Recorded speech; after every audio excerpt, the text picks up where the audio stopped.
Donc définissons maintenant ce qu'on appelle le moment statique grand S d'une section.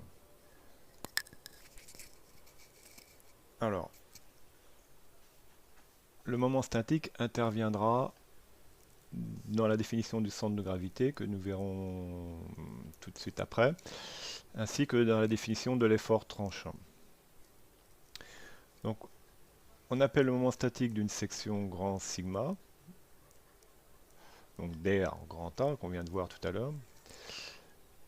Eh bien, la quantité, par exemple, alors ça va dépendre de la position du repère, notamment la position de l'axe par rapport auquel on calcule le moment statique. Donc moment statique par rapport à l'axe OX ou moment statique par rapport à l'axe OY. Donc il faut d'abord définir un repère, une section. Alors je partirai toujours d'une section qui aura cette forme-là, une section symétrique prismatique.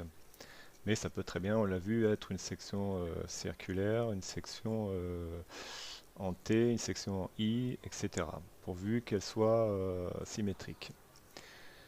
Donc le moment statique par rapport à l'axe OX eh bien, est égal à la somme des éléments de surface de chaque élément de surface delta A, ici, donc je considère un petit élément de surface delta A, multiplié par sa distance à l'axe OX. Donc ici, sa distance à l'axe OX, c'est l'ordonnée du point M courant. Donc si j'appelle M le point ici au centre de cette surface DA. Pareil pour le moment statique par rapport à l'axe OY. C'est donc la somme des petits éléments de surface delta A multiplié par la distance qui les sépare de l'axe OY, c'est-à-dire l'abscisse X du point M situé au centre de cette surface. Pareil, mathématiquement parlant, c'est la somme double des Y dA, je remplace delta A par dA, donc une surface infinitésimale.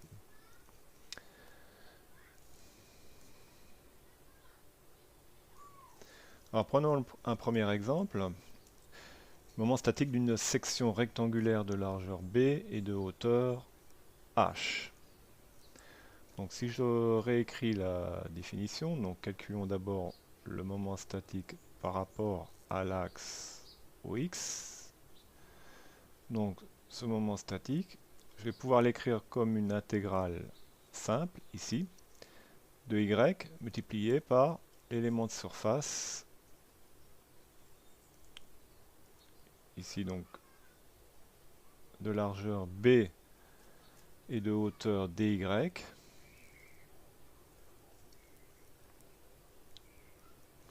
donc de hauteur dy, dont la distance par rapport à l'axe OX est égale à y.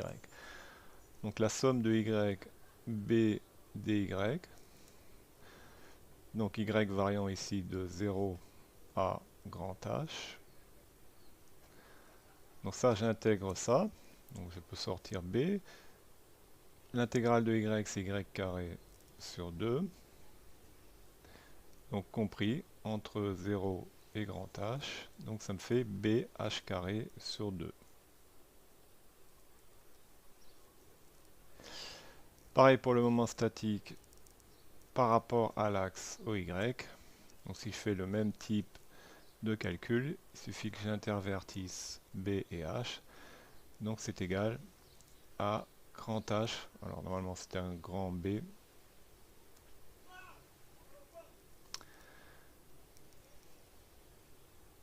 Donc grand H, B carré sur 2.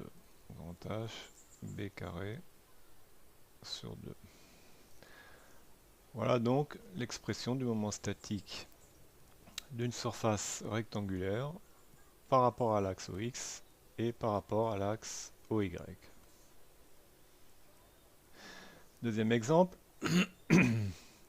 calculons le moment statique de cette même surface, mais cette fois-ci par rapport à l'axe GX, GY. Alors j'appelle pour l'instant G le point qui est situé au centre de la section. On verra tout à l'heure que ce point est appelé le centre de gravité de la section rectangulaire. Donc situé au milieu, à l'intersection des diagonales. Donc, et je calcule de la même manière le moment statique par rapport à l'axe GX et par rapport à l'axe GY. Bien, de la même manière, ce moment statique va être égal à la somme simple de